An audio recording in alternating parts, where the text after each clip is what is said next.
Hey there, welcome to another video of mine. I really wanted to film a sit-down video about this topic because it's something I'm confronted with myself in the last couple of months, I would say. Because this video is about how to get out of your head or how to stop overthinking. I'm a big overthinker and I observed myself over the last 6 months and I just realized that I'm extremely in my head. I think I'm just in a time of my life where there's a lot of change. I have to write my master thesis. I have to think about my future. I just find myself in the quarter life crisis. I'm getting into like spirals of thinking.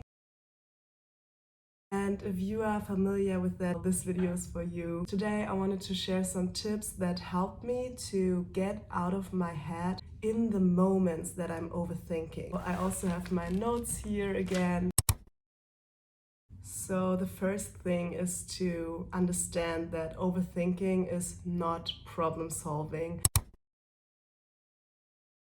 Often we think about things that we have no control over, or we get so lost in like scenarios or like illusions that are not in touch with our reality really. It's just easy to be stuck in your head and to think about a problem that you actually cannot solve, because often, in my case, my thoughts are spiraling around things I have not much control over. Instead of that, to realize that overthinking isn't problem solving and that every second and every minute that we spend in our heads is a lost minute to actually get it going, to actually become active and start doing. Every day longer that we are thinking about something is a day lost in actually changing something in our realities, in our lives. When we are in that moment of overthinking, we want to break the pattern, right? That is the whole sense around meditating and stuff. It's to observe your thoughts and realize that they are only thoughts. It's not you. The biggest mistake we can make is to think that we are our thoughts and to identify with them.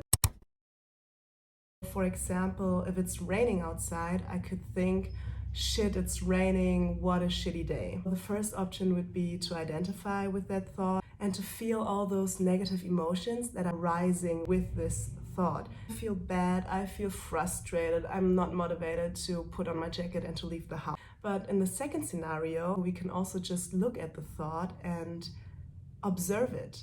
Like, we are the ones seeing the thought without becoming the thought. The key here is to not judge what we are thinking. So we are observing what's going on in our head and we're like, oh, interesting that I'm having the thought. And we realize that we just noticed what is going on in our heads. If we can do this and not become observed by what is going on in our heads, then we have power, right? Because we are in control. We can see the thought for what it is, only a thought. So this is the first step to break the pattern out of this whole thing you made up in your head and step back and see it for what it is. And another tip is to give your thoughts a voice.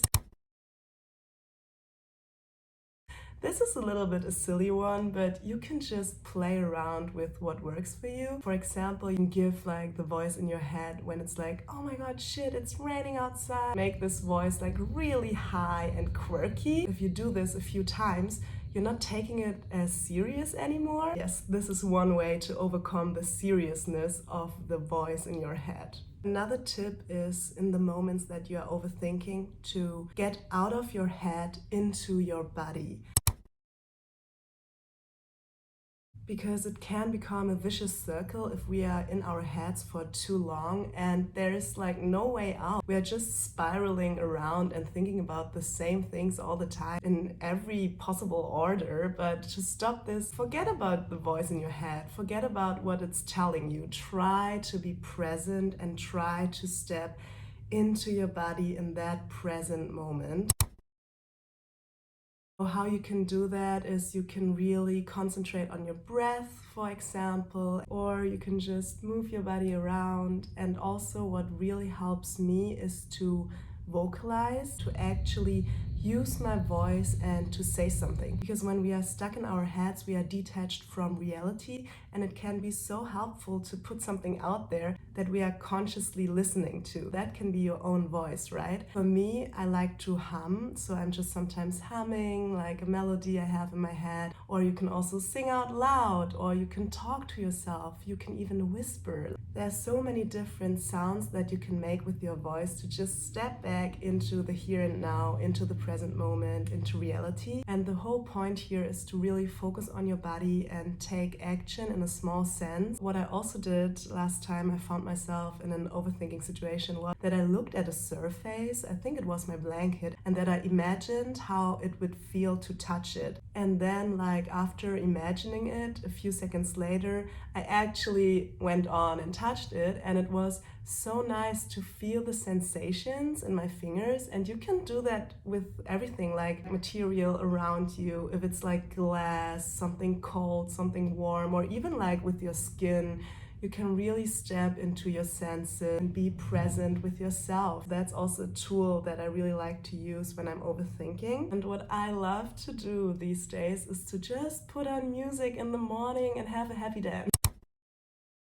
It's the easiest getting into your body movement thing that you can do. Just put on some music that makes you really happy and welcome this new day. Just feel like all those body movements and dance around, and don't judge yourself while doing it. Like, just release all the stuck energy. This tip really helped me in general to have a more positive mindset regarding things. When you're overthinking, think about something that you're thankful for.